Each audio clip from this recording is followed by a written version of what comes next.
The Tim Heale Podcasts. Ordinary people's extraordinary stories. Welcome to the Tim Heale Podcast. In this episode, I'm going to have a chat with Meirav. Meirav's going to tell us where and when she was born. She's going to describe to us what it was like where she grew up, the school she went to, and the education that she received. So, Meirav, welcome. Hi, thank you so much for having me. No, you're welcome. Most welcome. Thank you. So shall I dive right in and start? Yeah, where did it all start? Where did it all start for you? Well, I was born in the U.S. And then when I was very young, I lived for just a few years in Israel. And then we went back to the U.S. I grew up there in the deep South in Atlanta, Georgia. And then I went back to Israel and I lived there for the past 20 something years. And then I'm back in the US again. The pandemic, through the pandemic kind of brought me back to the US. Yeah. So I kind of grew up, with two countries, two cultures, languages, everything, which was interesting. Well, so I guess that's stab in the dark, English and Hebrew. English and Hebrew, yes. Boy, fine, my boy. That's a bit of Yiddish, but I had that too. Well, it's kind of similar. Yeah. Yes. Yep. And so yeah, that's my education was kind of both. I was big on everything arts through my schooling. I loved everything related to art. That was my thing. Visual arts, performing arts, everything in that nature, which kind of let's try and get into that then. So yeah. So let's kindergarten. Where were you for kindergarten? Kindergarten, I was in Israel. And it was kindergarten. Like, who doesn't love that? It's just fun and games, it's what kids need to be doing. So whereabouts in Israel? In the north. When I lived there when I was younger, it was in the north. And it was, I lived in a very the kind of the neighborhood where I lived and the town where I lived was at that time very pastoral. We had like fields around, and I would go off and either bother my older brother and his friends, or I'd go with my friends out and just like look at the flowers and see all the animals, and I did that a lot, and I loved it. And that was among all the other usual kid stuff that we did, just hang out in the neighborhood and play with the neighborhood kids. And there wasn't any like electronic screen devices back then. So we did like the fun actual stuff of because that kids do. Israel's got a pretty checkered history, hasn't it? I mean, Yeah. it's got some rough areas. And Yes. Being next to Palestine, I suppose, and Lebanon. Yes, it's actually bordering. Bordering Lebanon, bordering Jordan, Egypt, and then a little bit of water. So it's just it's a very interesting place. When I grew up, I had no clue about politics or anything. We didn't talk. I was little. And then we moved to the States when I was still young. I was in the middle of elementary school. I didn't know any English at the time. So that was like my kind of first delve with kind of learning a new language in a new place with new people. I didn't know anybody. That was very interesting. So how old were you when I was in elementary school? So I was in third grade. And yeah, that was very interesting. Different area, different climate. And it was, it was that. But, as a kid, I think kids are very resilient, and you just kind of, okay, this is it. And you adapt, and it's very, natural and organic. And that's how it was. And then, growing up in the South, it was also very interesting because it's, it's a whole different culture and people, even language wise, there are different kind of Yeah. nuances and accents and everything with English. And so So that you don't was, have that southern drawl that you yeah, I normally get know. in the deep I south. can when I want to. I can kind of conjure it, but but it wasn't my. I guess it didn't stick as my typical daily language. But yeah, it's that was also very interesting, and that's how I grew up. I grew up with Americans and Israelis and friends, different kinds of people. I kind of gravitated to that too. I had lots of different, in high school also. It was like I was with the international crowd, as it was, like, lots of friends from different areas like me, but from different areas of the world. And it was fascinating because you got to meet like all these different Mm. people that I never would have probably had that opportunity to meet. So that was really, really cool. And yeah, that was basically it.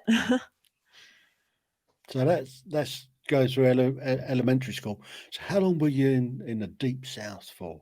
So I grew up there, and then I was there. I even started university there after high school, and then I moved to Israel. And Right. yeah, I lived there for a little bit, and then that's when I met my husband. So I kind of stayed. It was a natural thing. I liked living there. Yeah, and Okay. then Well, let's just wind you back a little bit. Let's yeah, have a look at your high school, or yeah.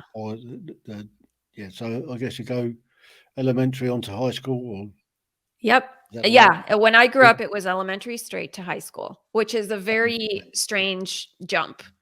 Um, Yeah, it's it quite a big and it, jump. and it Oh, yeah, and it changed actually. I think a couple of years after I graduated, they put in the middle school system in my area, um, which I don't know if it's any better because a lot of people also complain about that system. So I think adolescence in general is awkward. I don't think there's any way to make it not. So so some of us, it's amazing that we actually came through childhood.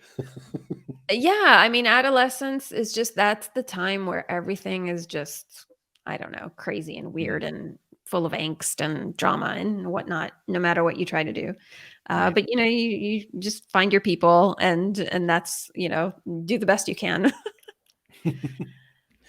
So going into high school then from elementary, Yeah. what was your favourite subjects? Um, Many of my favorite subjects in high school were dependent on my teachers, because for example, I had an algebra class. An algebra. I was not a math person ever, not before, not after. But I had a couple years of algebra in high school where I loved it because I had a wonderful teacher. This was Mm, some guy that I've never had this opportunity to be with this kind of teacher. He was super cool and he talked to you besides hi and let's do, he really, he addressed all these problems that he kind of felt were happening in, between the students. And he taught us math too, but way more than that. And it was just kind of like a little bit of life skills and stuff, which was so, it's so necessary and so lacking in the school systems. And so that was just, I love that. So that was, it was my favorite subject, not so much because of math.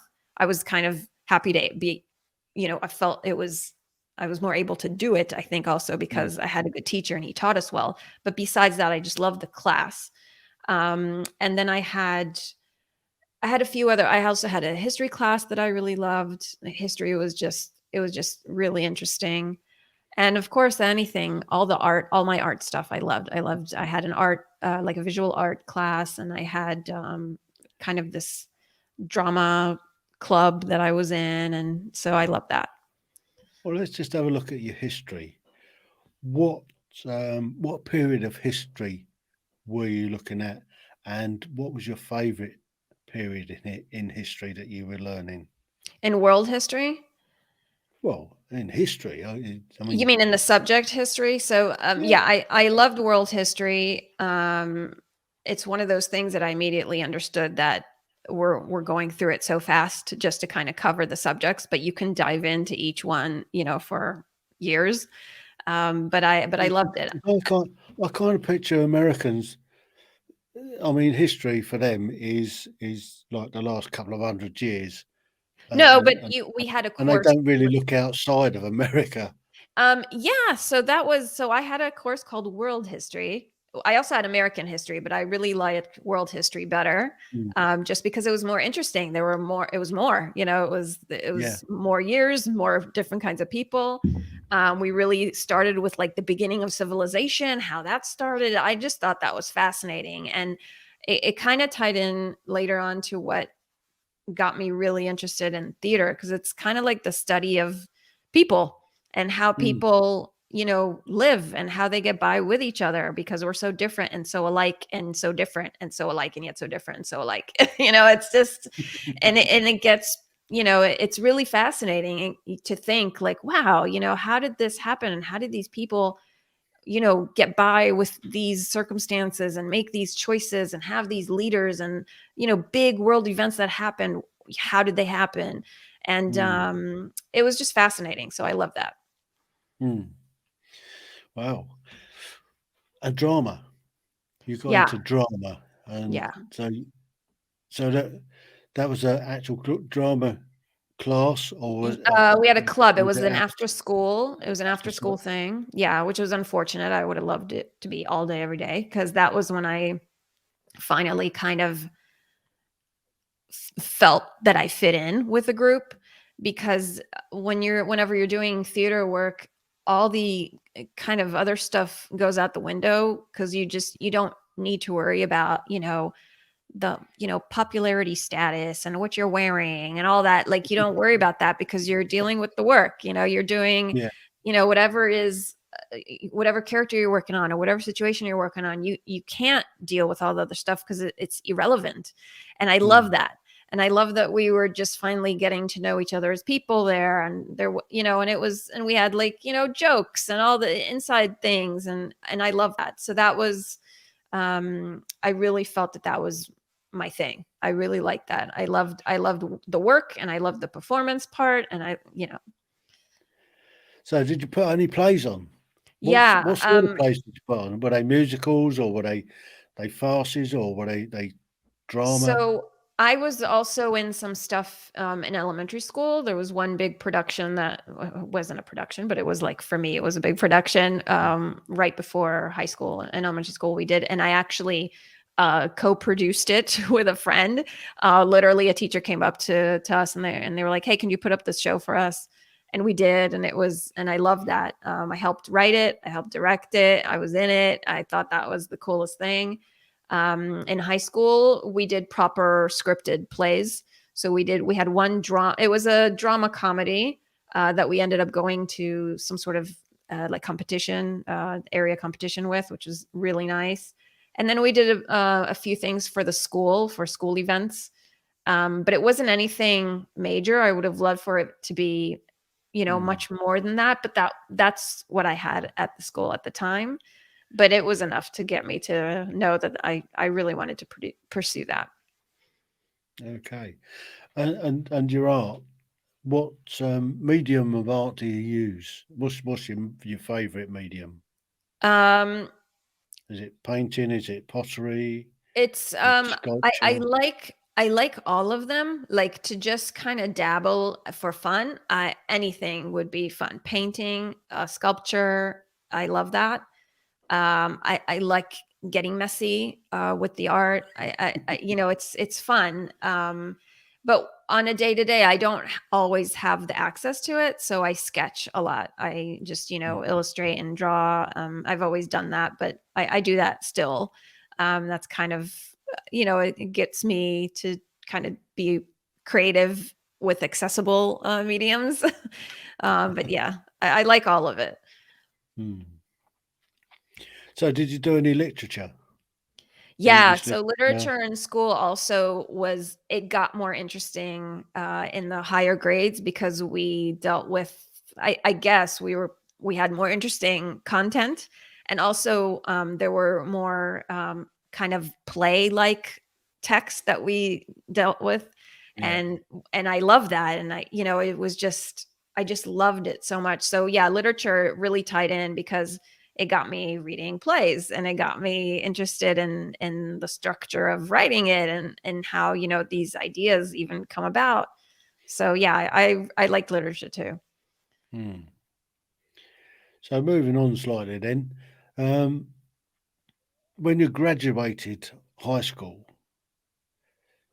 did you get enough credits and everything to be able to go on to college? Yeah, I actually finished a bit earlier because I was able to kind of scrunch up my schedule in a way to finish earlier. So I literally finished mid-year and started right away university. And yeah, and university studies also was, theater, theater. I also had like I studied other things and I took other courses.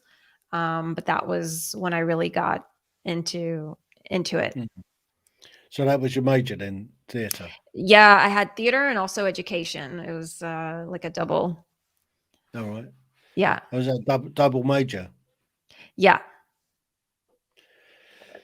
So your theatre was one, and then what was your other major? Was it just Theater and education. so? What sort of education? General studies? Education, like teaching. All right, being Yeah. so teacher English, training. English mainly, particularly English as a second language. Naturally, that drew me because of my own experiences. And I ended up kind of combining all that later on to some extent with my theater work. Hmm. So one question, because English is your second language at home, what language did you speak? So I have to say that I'm pretty much completely bilingual because I the first language I ever spoke was Hebrew because it was with my parents. Um, and when I was little, I spoke Hebrew. But once I was in elementary school in the U.S. and I learned English, I was pretty much stronger in English.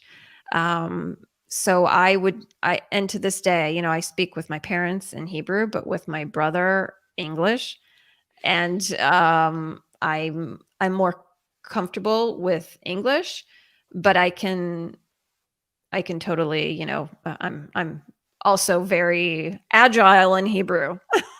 Uh, are there any other languages that you've had a Um, go at? no, I mean, I know, a few words. I like to learn a few words in every language, so I know that like every other person, but that's mainly it. And gibberish, also gibberish is very useful in theater. Very good at gibberish. And yeah, You mean Shakespeare? yes. Uh, Yeah, it's all different English. I Hmm. I went to see As You Like It at the Old Vic, and it was done contemporary. Oh, okay. Now they may have well been speaking Swahili because I couldn't understand it at all. It Yeah. went straight over my head. Yeah, it's just but then you can also kind of tell. It's funny with Shakespeare because when you see contemporary Shakespeare, if you enjoyed it or understood any of it, it was probably mostly because of the acting, the body language, and Mm, and everything else, and maybe even the set and the costumes, because that'll get you kind of to understand what's going on. yeah, Kind of sometimes like opera, where even you can understand what's going on just by what's going on, which is yeah. also fascinating. Well, if opera's done in English, it's not so bad, but when it's done in Italian, Yeah, but you can tell, when they're yeah, angry, it's angry, and when they're, it's you can kind of tell what's going on. But yeah, yeah. I've been to see a few others. I mean, alas, poor Yorick, I knew him well, and Romeo, Romeo, wherefore out there, Romeo? I'm down here. yeah, That one. yeah. And it's very nice to see adaptations of Shakespeare because then Mm, you get to see, oh, okay, how is this storyline, but now in a different, kind yeah. of street language or a whole different language and different visual interpretations. So I love that there's so many, versions of these classics. Well, I like Noel Coward. I love a Noel Coward farce. I'm not familiar. Maybe Noel I am, Coward? and I don't know I am. You must know Noel Coward, darling. I'm going to look it up. Noel Coward, he is famous, and he's written hundreds of. He's an English playwright. Okay. Oh, I'm sure that I'm familiar with his work. He's done some brilliant farces. Yeah, I love farces and parodies and I love those too. I think it also shows kind of a brilliance in a way, because you have to take something and kind of spin it. Especially if it's done well. Yes. So, did you come out with a double first? A double first? Top honours. Yeah. We don't have that. I was actually on certain. I've gotten certain achievement awards throughout my schooling, and elementary and high school, and also university. Yeah, I've done that. I was very studious. Although later, when I started actually, working like in my career, I noticed that I was learning so much more when you're actually doing. I learned way more than theoretical stuff that you learn when you're not on the field. So it's I love that much more. So, did you do any sports at all? Were you into sports? I'm unfortunately not very sporty. I used to play when I was a little kid. I used to play soccer a lot, football, because I would just tag on to my brother and his friends, and that's what they did. So I did that. But I didn't do much in school, like a school sport or anything like that. That wasn't my thing. My exercise was like compulsory then. Right. I only did the bare minimum of compulsory. Yes.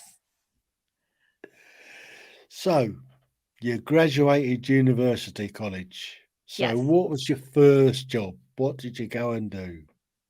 Well, I actually was kind of trying to figure out what I'm gonna do. I was teaching a little bit in English, and then I quickly realized that I really want to pursue acting and performance.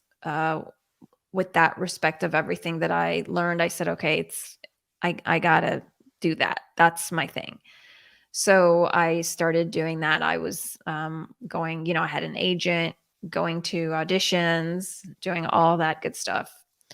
And very much as I started, I quickly realized that I have to create my own work, because I did not want to wait on an agent giving me the opportunity to maybe go to an audition that I maybe will pass, and then get that job that maybe will get me another gig. And, I didn't like that. I didn't have much, control over my own work in terms of what was possible, because I knew what I could do.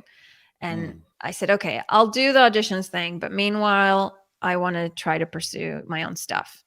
So at the time, I realized that I should explore what could be done and what's needed. And a lot of emerging actors, especially in Israel, they go about the route of doing children's theater. They usually do that a lot. And there's a lot of children's theater in Israel that is traveling and goes to schools. They go to schools and they perform there. And at the time I said, okay, there's nothing in English. And in Israel, they learn English as a second language from 4th grade, 3rd grade. And so I decided to try that. So So that's what you did when you graduated from college. You Yeah, moved. yeah. I just wanted When to. did you jump back over to Israel? So I had, in the middle of my university studies, I went to Israel and I continued there. All right.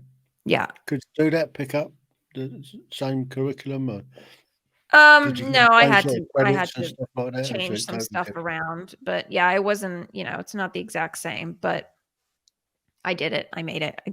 I got the degree and went on my merry way. Which also was, that it doesn't always end with acting, especially, you always want, I've been taking courses since then, you take courses for certain things that you want to, or with certain teachers or actors that have workshops or whatever. So I've been doing that as well. That's kind of like a maintenance education, if you will, so I've been doing that. I think that's important. You meet new people and see new perspectives and learn new things. So yeah. So I that's when I really said, okay, I want to pursue this and I want to create my own stuff. So I wrote a play and it was in English. I got hold of a couple of other colleagues that were also new and had great English. And I said, hey, you want to do this with me? And they said, sure. And we made a pilot performance at a school. And then we did another one and a few others. And we saw that it worked. Everything, the storyline was working. The English was working, even though it wasn't their, mother tongue. And that's where it started. We started performing actual real performances that were, bookings, and we were starting to be asked, when's the next show? What's the next show? So I wrote another one, and then I wrote another one, and then I created, something for high school level children, and then I created something for adults, and then, it went on like a few years after that, went on and on and on. And yeah, that's how I kind of created my own thing. But I also got to work with other people and meet other people along the way, and that was really, it wasn't easy. I think I'm maybe making it sound a bit more cotton ball-y than it really was. There's a lot of hard work there, I bet there and was a few also knockbacks as well, was there? I was doing everything. So it's a lot. And with, bootstrapping it all along the way, like even below bootstrapping, I don't even know what's below that, but below that, that's what I was like, in the mud of the muck below the bootstrap. That's pretty much our, the budget we had to deal with, and the all the, it was just making something out of nothing, really. And going from there. And I was doing everything, besides the acting. I was writing and directing, and I was also doing all the production work, booking the shows and dealing with, contracts, and being a driver and a marketer and set design and costume design, and, basically doing everything, especially at the beginning, until later on. I was fortunate enough to work with people who were doing that, and I could work with them. So it must have been tough in the early days then. So Yeah. what else did you do to supplement your income? So Because you couldn't, I mean, when you're starting out, you obviously didn't have it's not, and even that, it's not, there aren't shows all day every day. There has to be supplemental work for most actors. That's how it is. Yeah. Mine was, I actually kept up with teaching, but I focused it on theater. So I had a lot of theater workshops and courses for kids and for adults, that were in English, and kind of, combined the English usage and theater. And, I focused on different aspects of theater and improvisation, and things for beginners and for people that have had experience with it. I was, working with other professional actors in terms of working with them on their English for their English speaking roles that they got, because there's a lot of English language work in Israel for actors, from a lot of different productions from abroad, and also things that are filmed there. So I started working with that as well. So I had, I did lots of different kinds of stuff. So it's enough to keep you going, then keep a roof over your head. Yeah, it's and I was very fortunate also to have a lot of support from family to just keep going with this, and my husband's super supportive. Um, he's like he's my number one fan, I guess. And that's, it keeps you going because it's very challenging and very frustrating. And, this is not a job that is a typical 9 to 5 job where you go for an interview, get the role, and then you just go in and out every day and punch in and punch out. You really have to work for every single job opportunity you have day in, day out. So you're still going around schools and stuff like that, doing? So now, so the pandemic, unfortunately, pretty much shut down everything that I was doing in terms of theater courses, shows, everything. And one of my most recent productions that I had done, which came out in late 2017, was a solo show. It was actually my first solo show. And I had already been performing it right before the pandemic. I had been performing it all over Israel, but also in the States. And I've had other, a lot of opportunities that started to develop from that, off Broadway and also in Europe. And I had this whole kind of US tour already set and scheduled and almost completely finalized in the US. And the first performance was literally that first weekend where everything shut down in the pandemic. So and everything else, stopped. And so that was quite a shock. I tried to adapt. Once I kind of got my brain wrapped around what was going on, which also I think people needed time to do. I did, especially. I kind of switched my solo show to a virtual platform, and I was able to do that, which was actually kind of nice because I got to have people in my audience from all over the world, and that wouldn't have been possible in a physical in-person theater. So that was nice. And now that, now I'm in the US, I'm trying to, yeah. How did that actually work? Were you able to get paid for it, or Yeah. sort of And also, subscribe to the sort of just like going to a show, but having it on virtual? yeah. So you have to pay to get into it. Yeah. You get a virtual ticket and everything's virtual, and it's still done now. I still have virtual shows every now and then now. A lot of other performers do this too still. And it's great. I've done also some fundraisers through this system, virtually.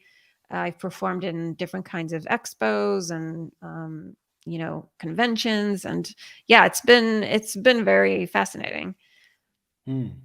Proper little challenge, that then. Yes It's and also doing it virtually was challenging creatively because I had to make some changes in order to adapt it for the new medium.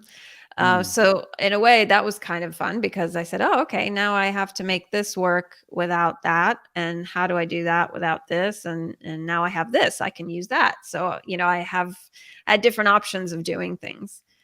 Yeah. So what, you built your own little stage, and how many cameras did you use for it? I actually did Somebody it super operating? simple. My show itself is very bare minimum in terms of set and props. That's the look of it, and it's very stripped down on purpose.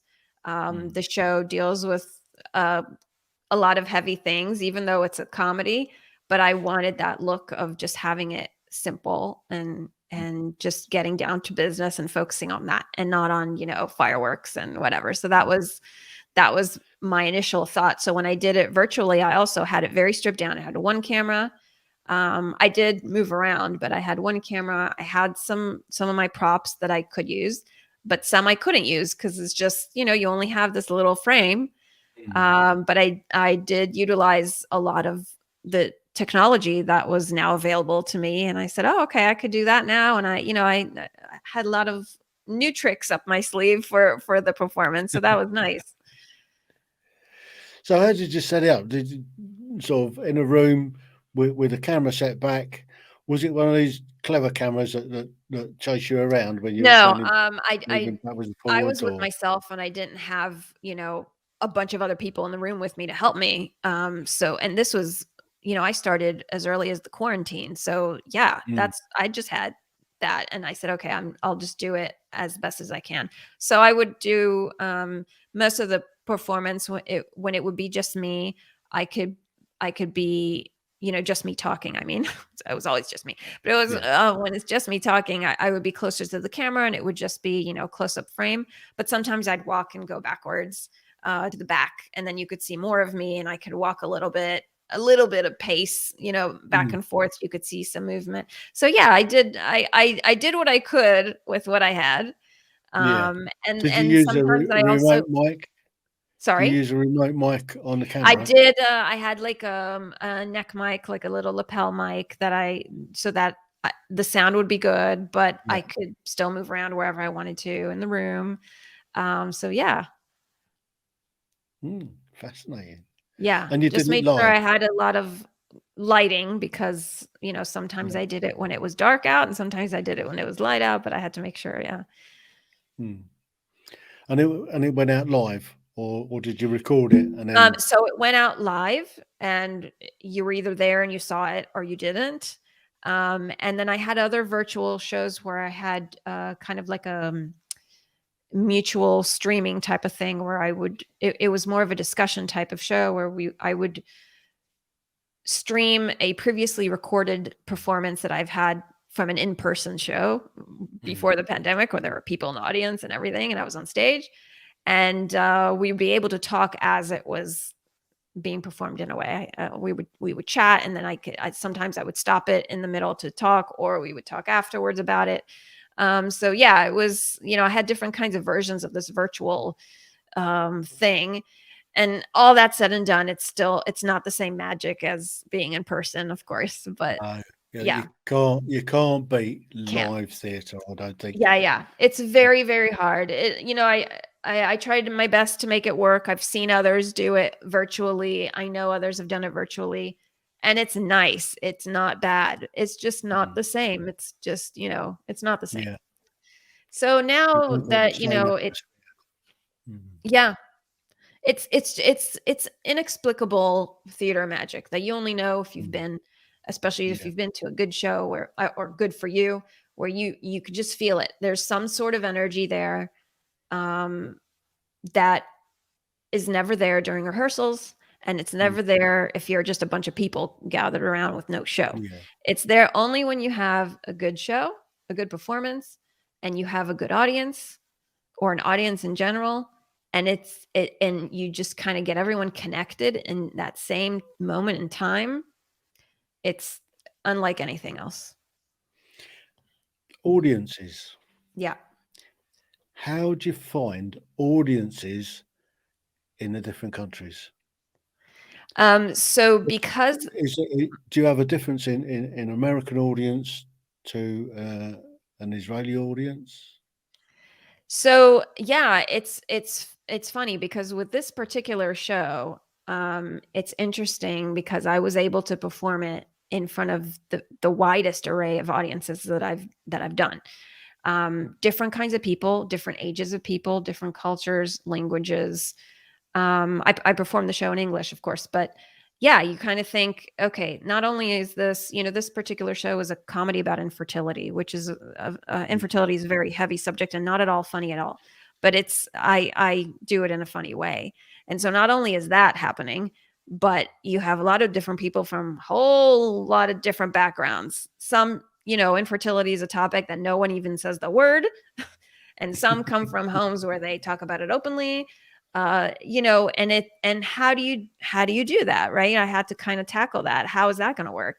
But it works, and I'm happy to say that I have, to this day, I've done it in front of so many different kinds of audiences, so many different, ages, backgrounds, mm, professions, races, religions, whatever you want, and it works. It's just there's something about this thing that it's still a shared experience in a way, even with people that haven't experienced it. I talk a lot about other things in there, about women in general and stuff, and people mm, relate to that. And it's funny, they laugh. Sometimes they laugh at different places, and sometimes they laugh louder than other people. Some people laugh quieter than others. Some are very reserved, and that's tough. But it still works. The point comes across. The entertainment was had, and it's and it's great to know that is something that's doable, because that is a big question mark there. Like, what is this going to work? Yeah. So I guess that particular play, because I've seen your trailer for it. Yeah. So do you want to have a chat about that? Sure. I mean, I've seen infertility firsthand with my daughter. She was struggling for years, finally managed to get pregnant and have a child, but it took a few goes, that's for sure, and a lot Yeah. of money. Yeah. This is something that is experienced by so many people and talked by so few. It is not talked about. And not only is it not talked about with, friends, family, or professionals, it's barely even talked about within themselves, with people. It's like they don't even want to acknowledge it. And it's incredible. And this was, while I was doing all this stuff that I was telling you about, writing plays and performing and booking and all that, I was doing that for years. But in my personal life, I was going through infertility. And I was going through what's called unexplained infertility, which I like to call the fun kind, because you have no clue what's going on. Everything apparently is working, but so yeah, that was frustrating. Yeah. And so I was going through that, and I wasn't talking about it with anybody. On stage, I'm very, I can be very crazy and open, but it was my personal life, and no one I knew around me was talking about anything like this. So clearly my husband and I were the only freaks of nature in the entire world. So I wasn't going to talk about this with anybody. Right. And so we kept it our own little thing, and we didn't talk about it for years. And we went through unexplained infertility, and we went through unexplained secondary infertility, which is, problems conceiving a second child. And it's, it was so much. And then at some point, I just I think I was maybe ready to talk about it finally. And with friends at least. But I just didn't know how.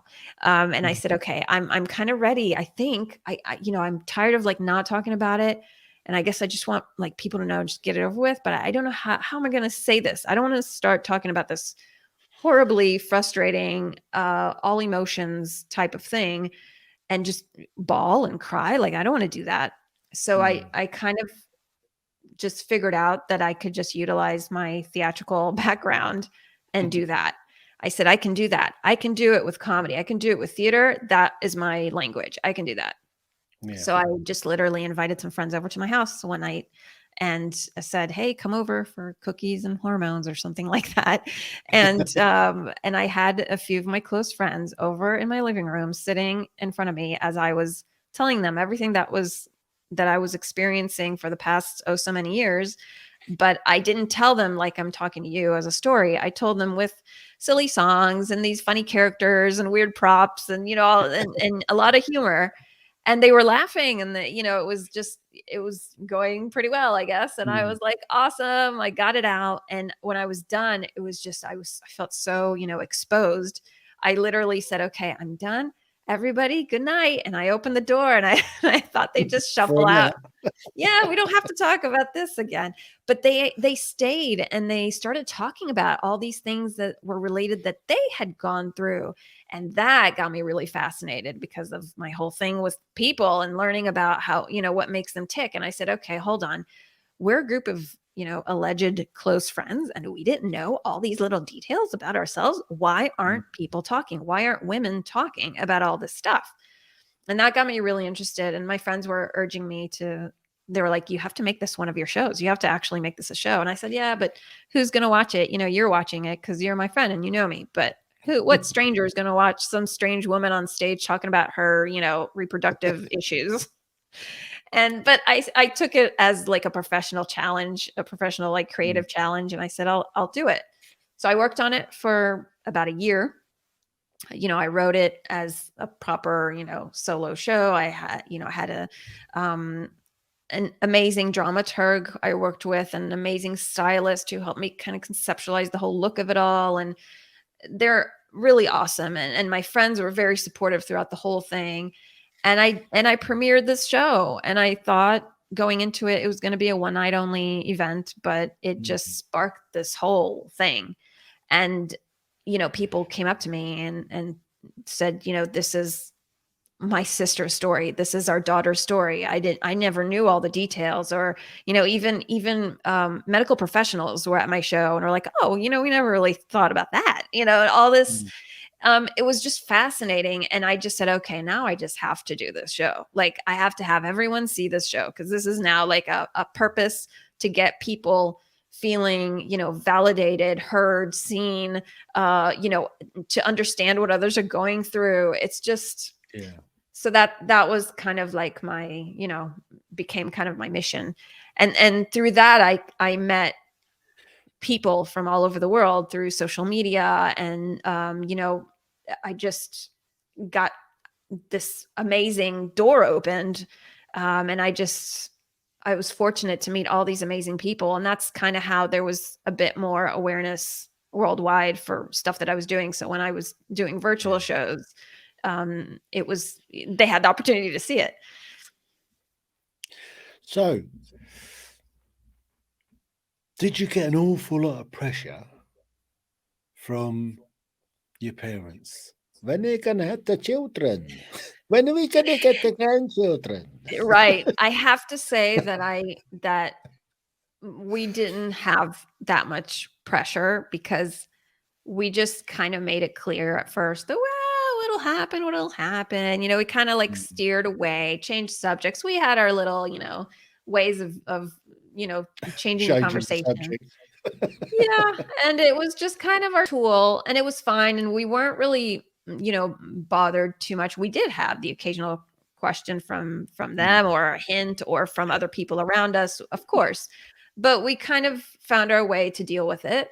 But I think it was, it's something that is there, and mainly it's your own feeling, because you see what's going on with your friends, and there's another baby and another baby. And we had, our daughter, and, I was getting a lot of pressure too. I was like, well, I want, she needs a sibling, and it's a lot, it's a lot. It's very frustrating, especially when, at least with me and my generation growing up, and I think it was also true for many other generations, and unfortunately also for today's younger generation, we grew up with our main, sex education coming from school, which was very lacking and misinformative, but that's besides the point. But that was our main thing, of like how to avoid it, because just by passing by the opposite sex, you're going to get pregnant.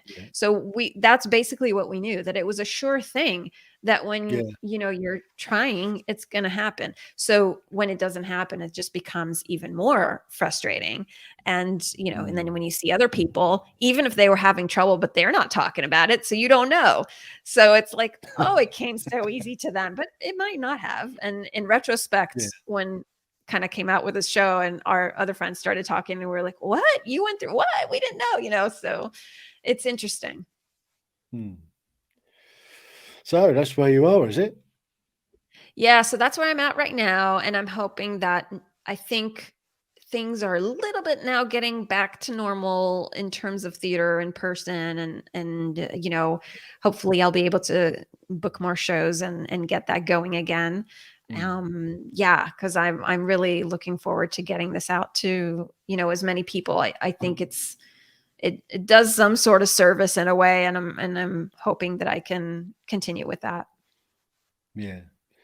So getting out back on the stage, and getting out there and doing it live. Yes. Nothing like Yeah. And I had the opportunity of doing it this past fall in an outdoor theater arrangement. I did an outdoor performance, and that was my first show, my first in-person show in, well over a year and a half, I guess. And it was just, it was insane. Like, all the feelings and everything. And it was very intense. First night nerves and Yeah, it was like doing it again for the, the very first time ever, because you're kind of like, the nerves right before is one thing, but when I start and then I get that first reaction or first laugh, it's like, whoa, it's happening. It's like, this is happening. This is that little conversation that's going on. It's crazy. Wicked. Yeah. So you've got a daughter. So Yep.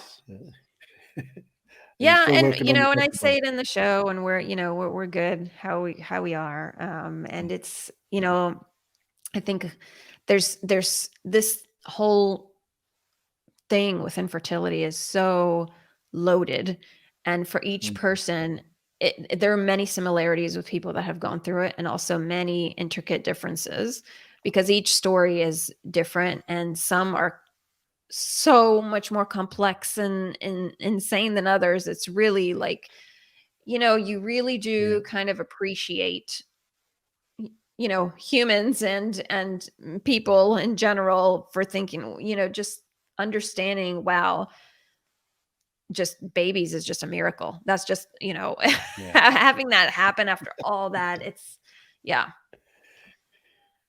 Yeah, and then you tend to spoil them.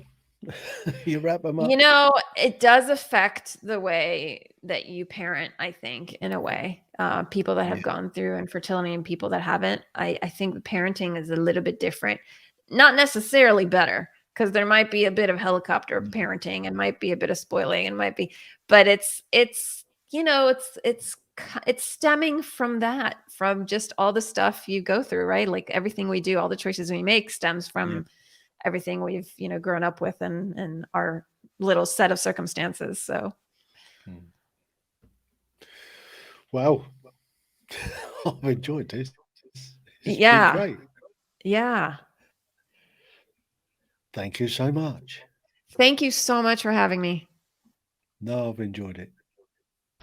The Tim Heale Podcasts. Ordinary people's extraordinary stories.